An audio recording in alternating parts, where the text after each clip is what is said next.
नमस्कार, मैं हूं आपके साथ अभिषेक पुंडीर। सनातन को लगातार गरियाने वाले उदयनिधि स्टालिन का नाम तो आपको याद ही होगा। ये लोग मोदी के विरोध के चक्कर में सनातन को लगातार टारगेट करते हैं, खत्म करने तक की बात करते हैं और इनके बोल यहां तक बिगड़ जाते हैं कि प्रधानमंत्री मोदी के पिताजी तक पर भी वो हमला करते हैं, सिर्फ राजनीतिक फायदे के लिए। लेकिन अब उदयनिधि स्टालिन बुरे फंसने वाले हैं, वो भी छोटे मोटे मामले में नहीं, पूरे 4000 करोड़ के ड्रग्स मामले में। दरअसल बात कुछ ऐसी है कि नारकोटिक्स कंट्रोल ब्यूरो मतलब एनसीबी ने तमिल फिल्म के प्रोड्यूसर जफर सादिक को इंटरनेशनल ड्रग सिंडिकेट चलाने के मामले में गिरफ्तार कर लिया है। सादिक की गिरफ्तारी दिल्ली में स्पेशल सेल की मदद से की गई और शुरुआती जांच में जो निकलकर सामने आया है उससे पता चलता है कि सिंडिकेट के तार बॉलीवुड के साथ साथ टॉलीवुड से भी जुड़ते हैं और ये सिंडिकेट सिर्फ भारत ही नहीं बल्कि ऑस्ट्रेलिया और न्यूजीलैंड के ड्रग कार्टेल से भी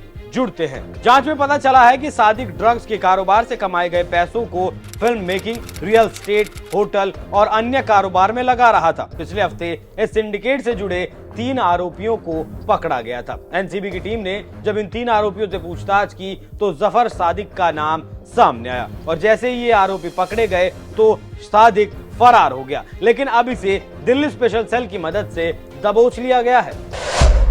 बरामद किया 4000 करोड़ का ड्रग्स। एनसीबी ने जब सादिक को पकड़ा तो उसके पास से तकरीबन 50 किलो सूडो अफ्रेड्रिल बरामद किया गया। सूडो अफ्रेड्रिल को ये लोग कोकोनट और ड्राई फ्रूट्स की आड़ में ऑस्ट्रेलिया और न्यूजीलैंड भेजा करते थे। लंबे वक्त से ये खेल खेला जा रहा था और जब इतना बड़ा खेल चलता है तो उसमें जरूर कुछ राजनीतिक लोगों की भूमिका जरूर होती है और अहम भूमिका होती है। आप यहाँ जानते हैं कि तमिलनाडु में डीएमके की सरकार है और एमके स्टालिन यहाँ के मुखिया हैं। साथ ही अपने बेटे उदयनिधि स्टालिन को वो अपना राजनीतिक वारिस बनाने की कोशिशों में जुटे हैं। लेकिन अब उदयनिधि स्टालिन की मुश्किलें बढ़ने वाली हैं क्योंकि सादिक के संबंध डीएमके से भी रहे हैं। सूत्रों के मुताबिक जफर सादिक ने पूछताछ में डीएमके नेता और तमिलनाडु के मंत्री उदयनिधि स्टालिन को 7 लाख रुपए देने की बात खुद कबूली है। इनमें से 5 लाख तो बाढ़ के वक्त रिलीफ फंड में दिए गए और 2 लाख रुपए पार्टी को चंदे के रूप में दिए गए। अब एनसीबी की टीम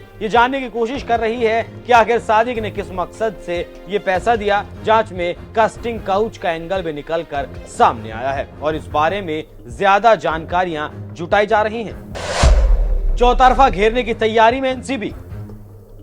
मामले की गंभीरता को देखते हुए एनसीबी ने मामले में ईडी की भी एंट्री करने की तैयारी कर ली है क्योंकि मामला 4000 करोड़ का है तो जितनी भी हस्तियों के नाम सामने आ रहे हैं सभी को समन भेजकर पूछताछ के लिए बुलाया जा सकता है और अगर जरूरत पड़ी तो उदयनिधि स्टालिन को भी एनसीबी पूछताछ के लिए बुला सकती है। तो ऐसा कहा जा सकता है कि अब स्टालिन की मुश्किलें बढ़ने वाली हैं। एनसीबी छानबीन में लगी है कि क्या सिर्फ 7 लाख रुपए ही दिए गए या फिर ये सब दिखाने के लिए है जैसे कि हाथी के दांत खाने की ओर होते हैं और दिखाने की ओर होते हैं और इसके पीछे कुछ बड़ा खेल खेला जा रहा है। मोटा पैसा बनाया जा रहा था, ड्रग्स के धंधे से देश को खोखला किया जा रहा था क्योंकि ये जो सादिक पकड़ा गया है वो पुराना खिलाड़ी है। ये इससे पहले अपना धंधा मुंबई में चलाता था, इसका नाम मुंबई में पहले भी सामने आ चुका है। एक और बात, जिस ड्रग्स को सप्लाई करता है उसकी कीमत तकरीबन 1.5 करोड़ रुपए प्रति किलो बताई गई है। तो कारोबार तो बहुत मोटा चल रहा था और किस किस का हाथ इसमें शामिल है, कौन कौन इस गोरख धंधे को चला रहा था